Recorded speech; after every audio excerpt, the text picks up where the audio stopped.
Prezados líderes, saudações, sejam bem-vindos a mais uma edição da nossa rubrica Minutos de Saber.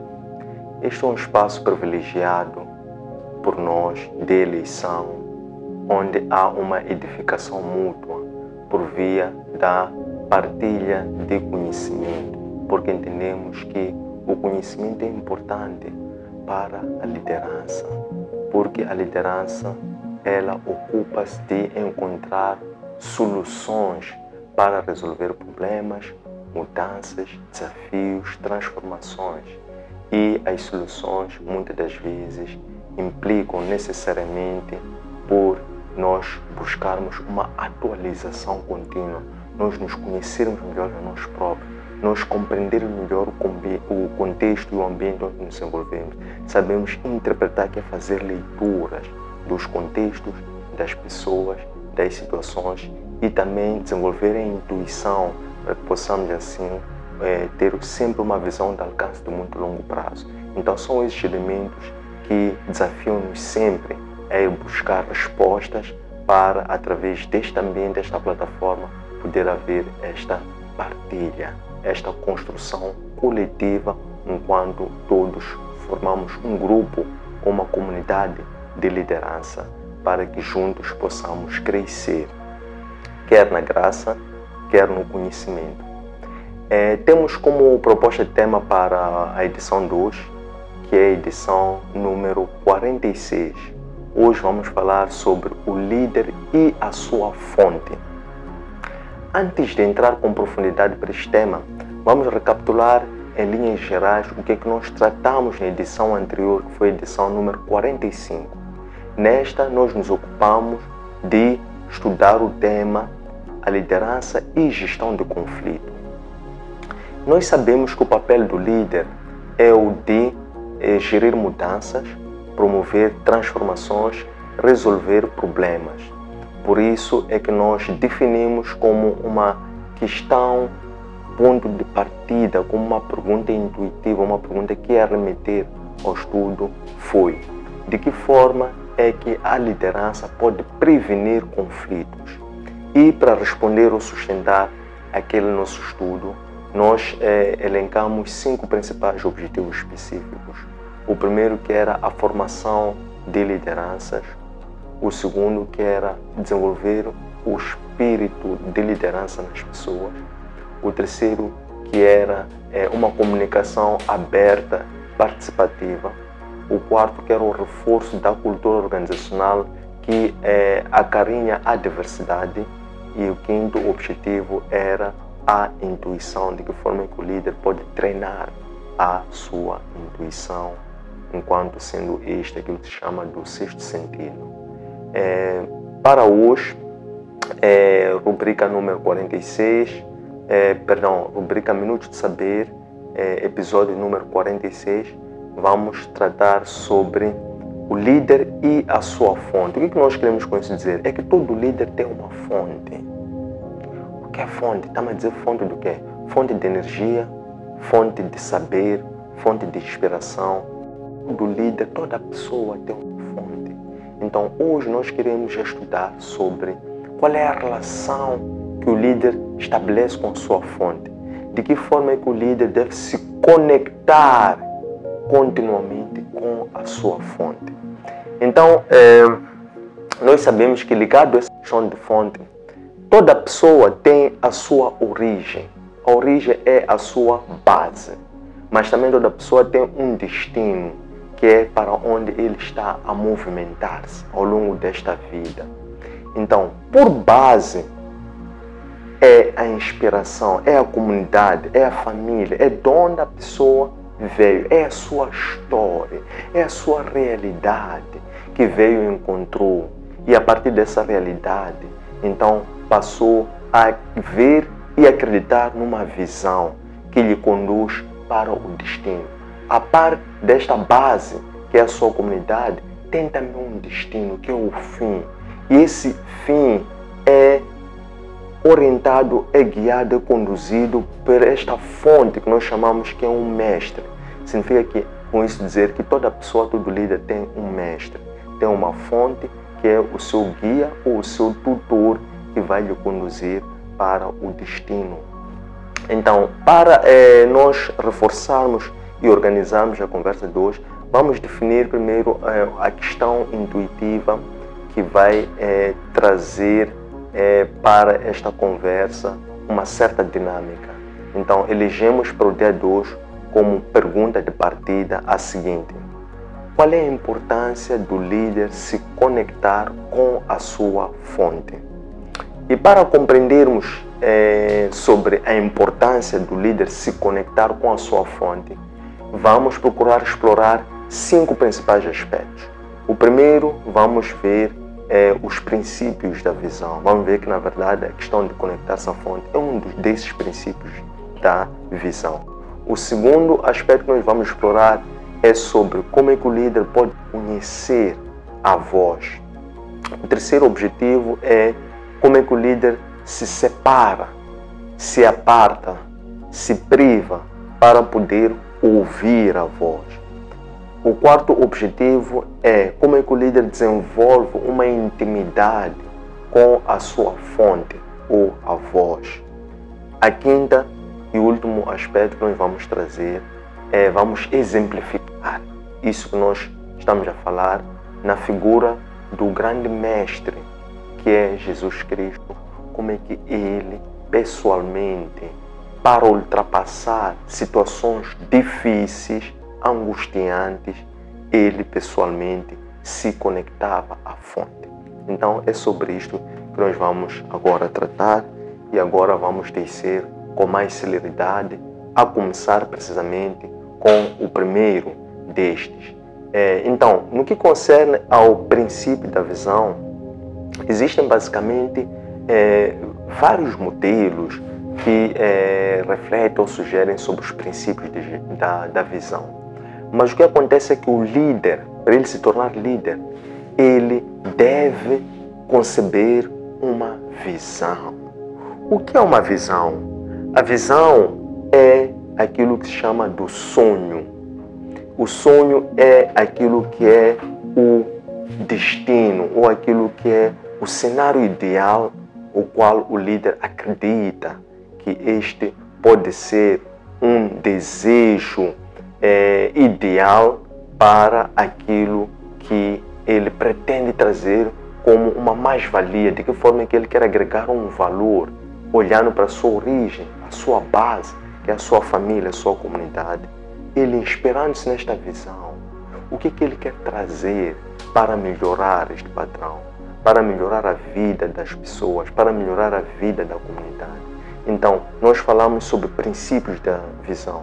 E um desses princípios da visão é precisamente a importância de se conectar à fonte. Então, o que nós queremos aqui salientar é que a fonte é esta que nos concede ou confere esta visão. Dependendo do nível de consciencialização e do autoconhecimento desse mesmo líder, ele tem que identificar uma certa referência, para que esta certa referência possa ser o espelho do qual ele passa então a seguir ou a inspirar-se, para que ele possa, desde então desenvolver-se interiormente, olhando para aquele espelho, para que ele possa orientar-se para a sua visão, o seu destino. Então, normalmente as fontes, elas são transcendentes, sobretudo se for a fonte mãe, se for a fonte superior, que é o divino criador. Por isso é que ele é um criador não criado. Então, ele, no seu caráter, nos seus atributos, ele é transcendente. Significa que ele, pelo fato de ele dar vida, então ele, ao dar vida, também ele dá sonhos, ele dá visão, ele atribui missões àquela vida ou àqueles agentes que são seus instrumentos, por assim dizer. Então o líder é um instrumento, o líder é um agente da mudança da fonte maior que é Deus. Então a fonte maior que é Deus, para além de dar ao líder, por causa da sua transcendência, uma visão, ele também sustenta ou alimenta ou retroalimenta essa mesma visão. Por isso que ele também é emanente. O segundo aspecto é a questão de conhecer a voz. Para que o líder possa se apropriar no sentido de identificar essa fonte, ele deve então conhecer essa fonte, conhecer essa voz. Deve então viver essa teofania, esse encontro pessoal, para a partir de então ele saber reconhecer e seguir essa mesma voz. O terceiro aspecto é a questão da separação ou da privação.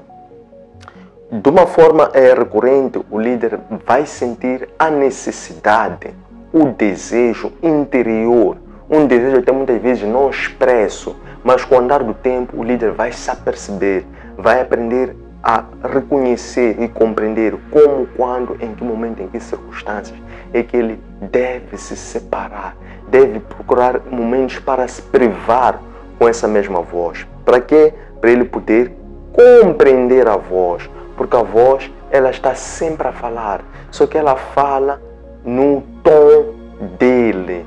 Então nós temos que sempre estar conectados àquele tom para conseguirmos compreender a voz. E para compreendermos a voz, nós temos que nos acalmar, temos que nos desligar, temos que sossegar a mente, temos que nos isolar, temos que nos abstrair, temos que viver no aqui, no agora, no imediato. Temos que silenciar as preocupações sobre o passado, silenciar as preocupações sobre o futuro, silenciar o excesso de preocupações sobre o presente. Então somente estarmos ligados, conectados no aqui e no agora, separados, para podermos ali ativarmos a mesma frequência vibracional e assim nós conseguirmos ouvir e compreender o que é que a voz está a comunicar-nos. O quarto aspecto tem a ver com a necessidade de nós desenvolvermos uma intimidade com a voz. O que é isso de intimidade? É uma relação. Então, quando nós desenvolvemos uma relação, nós passamos a conviver com a fonte. O que é conviver com a fonte? É viver com a fonte. Consequentemente, nós quando convivemos com essa fonte, nós aprendemos então a ser como essa fonte é. Nós desenvolvemos uma relação de proximidade com essa mesma fonte. E ao desenvolver essa relação de proximidade, de aproximação com essa mesma fonte, ela pode progressivamente nos revelar mistérios, segredos cada vez mais complexos. Por quê? Porque aí há uma confiança mútua, na medida em que, ao nós desenvolvermos essa intimidade, nós estamos a permitir nos conhecer, estamos a abrir cada vez mais o nosso coração, estamos a permitir que a nossa vida seja um objeto, seja um campo de cultivo e de atuação dessa mesma voz. Passa a não haver barreiras, segredos, uma e outra parte. E, consequentemente, então, aumentando essa confiança, aumentando essa credibilidade, aumenta também o grau de relação e passa até a haver uma certa amizade entre o líder e a sua fonte. O quinto e último aspecto que nós queremos trazer é um caso exemplificativo, que é o caso de Jesus Cristo de Nazaré, o mestre dos mestres. Este tinha uma relação de muita intimidade com a fonte, com aquele que lhe enviou para que ele viesse cumprir uma certa missão ou propósito da sua predestinação. Ele, quando estava nos momentos derradeiros para poder cumprir integralmente a sua missão, ele primeiro despediu-se aos seus discípulos.